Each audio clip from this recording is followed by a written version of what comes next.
Gikawalakan sa mga inahan ug mga magtutudlo ang mga gipang patong-patong nga container van sa usa ka container terminal sa Panabo City nga duol sa Tulunghaan. Basin kunog matagakan og container vans ang ilang eskwelahan o school building ug mga estudyante. Kini ang atong balitang barangay uban ni John D. Esteban.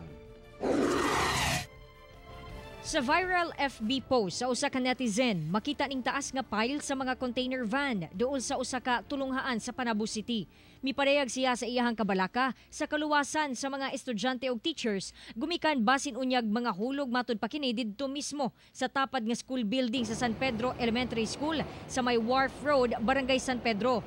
Ang kabalaka mga lang kanang basing matumba nya padulong sa mong building. Normal magyud siya na reaction na mo ma'am sa dili lang pud kami pati parents pati bata na pad sila.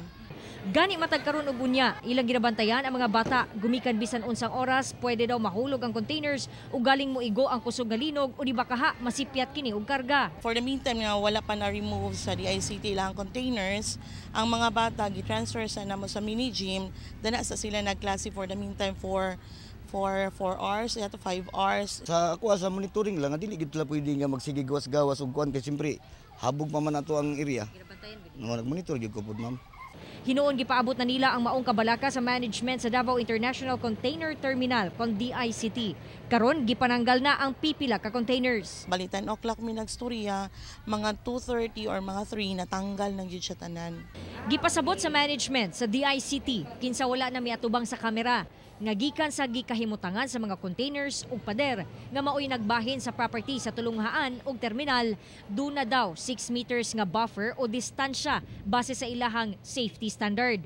Busa safe daw ang eskwelahan ug galing mahulog kini apan ginasiguro man daw nila nga kanunay safe ang pagplastar sa mga container. Ang amo lang hinaot nga dili gyud siya patasan na gyud kaayo kay delikado gyud kaayo sa kinabuhi sa teachers, sa mga bata. Kauban si Melchor Awing sa kamera. Ako si John D. Esteban para sa One Mindanao.